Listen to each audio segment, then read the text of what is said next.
Monsieur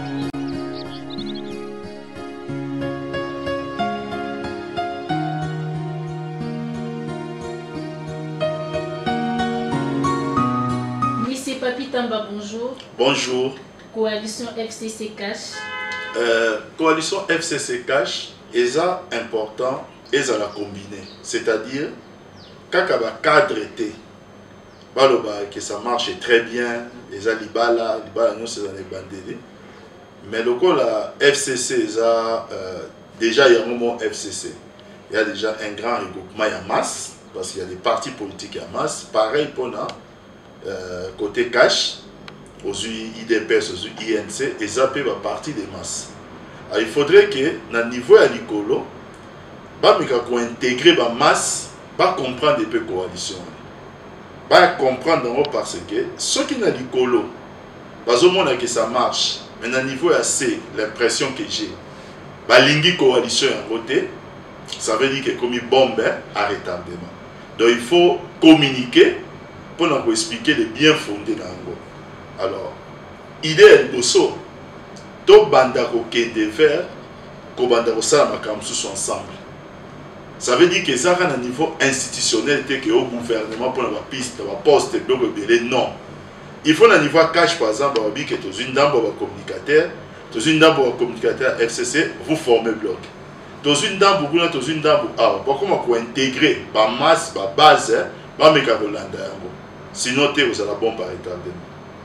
Publication du gouvernement. Publication du gouvernement est où vraiment. Place soit peut-être président de la République parce qu'il y a un pouvoir à comprendre que la publication est où parce que impression par observateur, mingi comme que va faire retarder la publication du gouvernement pour ma camboumo boy tout ce rapport et ça le niveau présidence. Au niveau présidence, il va s'octroyer le pouvoir il y a gouvernement. À terme, il va poser problème, ce qui continue. Déjà, aussi ici, session parlementaire, avant le gouvernement Bimi Lelo, où il y a mars, il y a une session parlementaire extraordinaire, c'est du gâchis. Sauf qu'il y a une session, il y a septembre, pour investir le gouvernement et tirer sous en longueur. Alors, il ne faudrait pas que le président de la République Azala accusé, parce que c'est de lui dont il s'agit, le cas garant à la nation, qu'il y ait un bloqué bon fonctionnement de l'institution. Ce qui va accuser le modèle, et vous allez bien dire. Donc, s'il y a des choses qui sont clochées, il est temps. Pour la image au candidat, le président, c'est comme un gouvernement. Voilà. Donc, va accélérer le processus. 18 ans du président Kabila au pouvoir. Vous savez, 18 ans du président Kabila dans le pouvoir, on a parce que je suis baiser belé. Mais on se rappelle que Moukolo Oye a prêté serment le 26 janvier 2001. Il a prêté serment bombe bezo bétaillère. Parce que Mboka Nyonso et Zaki n'a pas beaucoup sauté. Tant qu'il a prêté serment, mon côté à le Mwagishasa a bien avion à Kegoma. Avion et au Komate. Il faut aller par un pays étranger. Tant qu'il a prêté serment, mon côté à le Baké n'a Mbandaka, n'a Équateur, n'a Guado. Avion et au Komate, il faut aller par un État étranger. Ituri et compagnie. Mboke Zalaki Nenge Zalaki. Ce tobi total à Kinshasa, bana Kinshasa ba yebi ndenge ezalaki na 2001. Tobi total à Mboka Congo, toyebi ndenge ezalaki. Lelo ndenge eza place wana, malhonnêteté ezali juste moko. Eza na batu misusu ba yeko bénéficier na beffort moko président Kabila asalaki. Yebele pona osani ko fandi sa fondation. Parce que sans fondation on retongate. Mais bongi boya ko tonga bo ignorer fondation. Mais non, fondation joue ko longonda ko koya. Donc là vraiment ekokoya. Donc il faut que les gens va considérer musala au président Kabila asali ya boyeba akutaki mboka wapi. La première chose amemi bisonam na niveau ya réunification en mboka. Après cette direction économique, aujourd'hui ezana ba instrument juridique.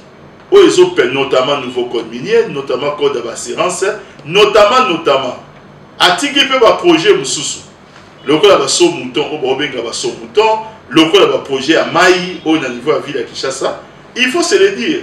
Il y a une ça la so mouton à boulevard Lumumba, ça la so mouton à boulevard Lumumba 2001.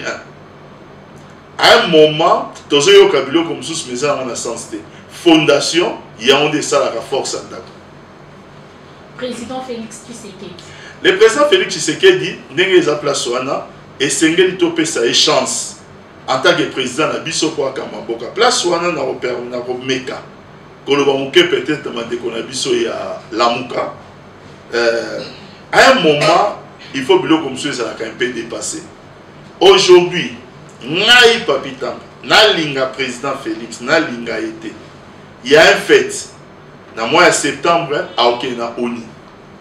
Tant à Okena Oni, à vos paroles, honneur à Nan, honneur à la République démocratique du Congo.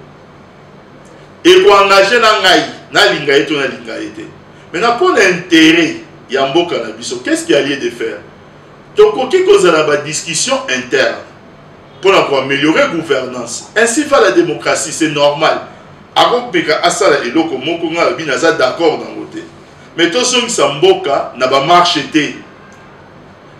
Aujourd'hui, l'opposition est en statut. Tout à niveau Assemblée nationale, il y a moyen de reporter débat et sur le plan institutionnel. Mais vous avez trac, on marche les 30, on boye et tout ça. Biloko wana, toye bakayangote. Lorsque le monde extérieur est à la biso, ils ont retardé l'investissement. Tant qu'ils ont retardé l'investissement, kaka biso moko, na bana na biso, na basi na biso de payer les pots cassés. Et puis toye bayango. Le président Félix a même à Congo te. Président Kabila Zaki a pendant 18 ans accueilli. Président Félix a même à Yango te. Si on monique que dans minute 5 ans, 1825 jours, ça d'accord n'a été aidé d'avoir accompagné par une opposition républicaine. Il y a contesté même Bilo Kone Moussou, mais comme il s'emboque à un niveau mon côté parce qu'il y a un jour, le président Félix à son tour a Bima accueilli. Et il y a aussi une pose remplacée, le peuple n'a aussi a retiré au place. D'autres tika moi mouké, aux hommes qui s'emboquent à ma marche, à ma traque, n'a pas convaincu que ma campagne est aussi là. Surtout quand on a combattu dans la poto. Les gens n'ont pas compris de sous-souter. Bisso, Rwandais. Biso tote kimboka. Il faut que ça la combat. Musique et bétate. Boye tout ça. Biso ba Rwanda ngo tokei na niveau présidence. Biso ba Rwanda ngo ceux qui nyonso boko loba toza les sous-souter. Bino bo remplacer, boke ki peka ka kosala dit. Bo moni réalité, boke ka bo mona ba Rwandais. Lelo tozo tanga na niveau ya presse que armée rwandaise et continue mboka na biso. Mais continue mboka na biso pour occuper mboka na biso te. Seul le président de la République, peut-être un directeur de cabinet, peut-être dans le service de sécurité, il y a une raison valable. On va saluer. Mais pourquoi en 2009, tant que troupe est Kotaki? Le président Kabila a quand même deuxième personnalité institutionnelle du pays, à la présidence de l'Assemblée nationale. Mais qui pourquoi?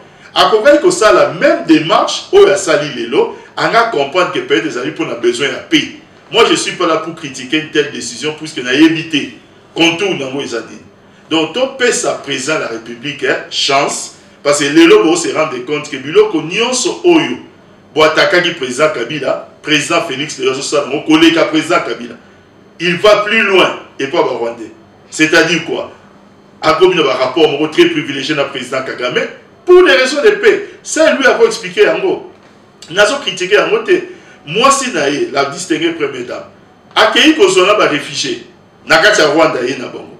Président Félix Akeneti un mémorial, il y a génocide. Alors que Rwanda ne reconnaît que l'Outtoumabossala et pas la Bissoté a signé peu de documents. Il a des raisons. Dans la dernière interview, il y a le président Paul Kagame. Amérique Olobana sens et on comprend qu'il y a faire collaboration entre les deux États.